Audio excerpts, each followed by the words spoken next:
Bonjour à tous, j'espère que vous allez bien. Aujourd'hui, on se retrouve sur la deuxième partie de la série sur l'indexation.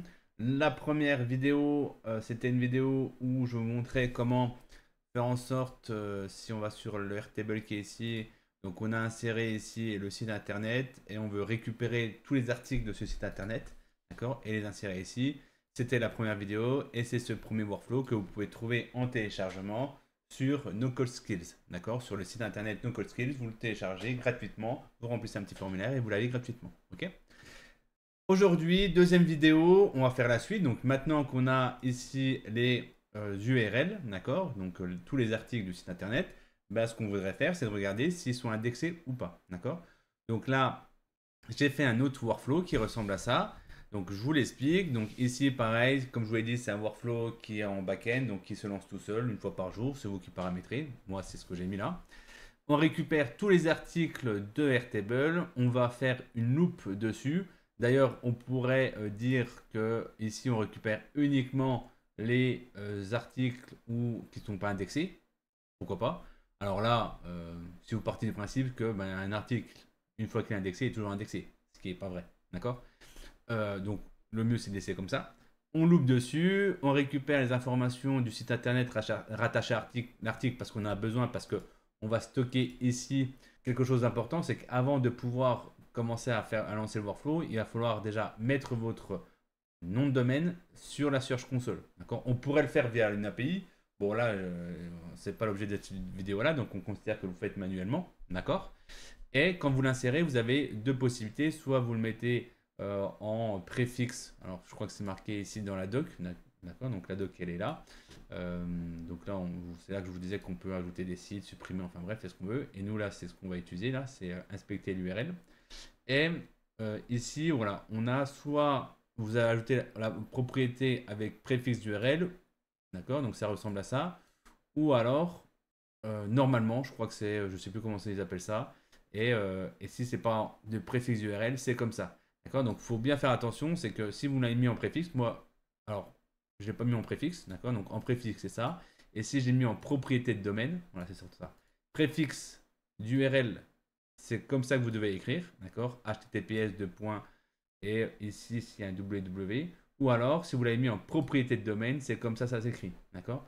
Bah moi, je l'ai mis en si je ne me trompe pas, en propriété de domaine, pardon, et je l'ai écrit comme ça, d'accord.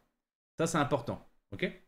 Une fois que vous avez fait ça, hop, si je reviens ici, donc là, hop, je récupère les informations. Ce qui m'intéresse, c'est vraiment ce préfixe, puisque ici, dans l'API, il va falloir que je mette ici, site URL, le nom de la Search Console, d'accord.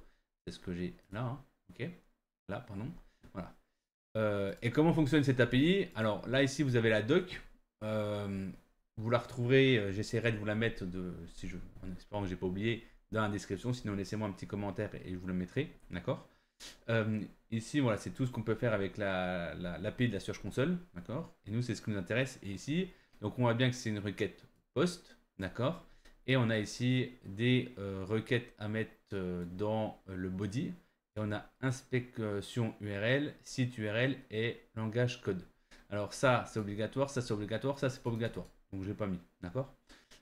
Et donc site URL, si je reviens là, on a bien ici site URL qui correspond à ce que je vous ai dit. Et on a ensuite inspection URL qui correspond à l'URL qu'on va inspecter. D'accord. C'est ce qu'on a là. Ok. Et ensuite, ce qu'on fait, c'est qu'on va regarder si c'est indexé. Donc, si submit on indexed, c'est vrai, bah du coup, ici, l'article, je le mets en indexé. D'accord. Si c'est pas indexé, je mets en non indexé. Tout simplement. Ok. Donc, ce qu'on va faire, c'est qu'on va lancer le workflow, on va voir ce que ça donne. Donc, normalement, c'est assez rapide, hein. Bon, là, comme on communique avec l'API, il y a un temps de recherche à chaque fois. Donc, là, on va faire sur les quatre. Voilà. Donc, là, il a détecté, si je reviens ici, article, bah, cet article-là, c'est non indexé. D'ailleurs, on peut vérifier, hein. C'est que si je viens là, tac, j'avais fait le test, hein. Si tu, hop, je mets ici, hop, c'est pas indexé, d'accord.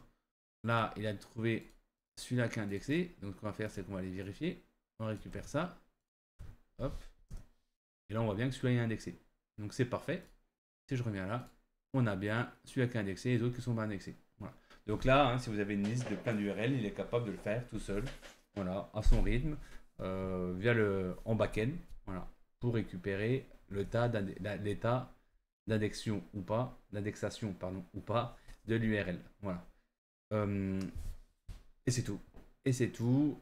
Donc voilà, ce workflow-là, vous allez aussi le retrouver sur NoCodeScript. Donc n'hésitez pas à le télécharger si besoin. Voilà, si je pense, voilà, j'ai fini la vidéo. C'est une petite vidéo, à peu près 6 minutes. Donc voilà, si vous avez aimé la vidéo, n'hésitez pas à liker la vidéo, à vous abonner à la chaîne. Donc je donne beaucoup de contenu sur le no-code, sur N8N, beaucoup de Bubble parce que c'est mon outil. Je vais bientôt parler à mon avis de WeWeb, pardon, qui est un outil français de no-code qui rivalise une alternative à Bubble, d'accord. Donc voilà, super base. Enfin bref, on parle de beaucoup de choses. Donc n'hésitez pas à vous abonner à la chaîne. N'hésitez pas également à rejoindre le Discord.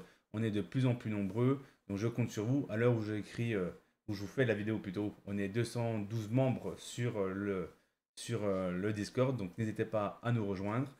Je vous dis à la prochaine.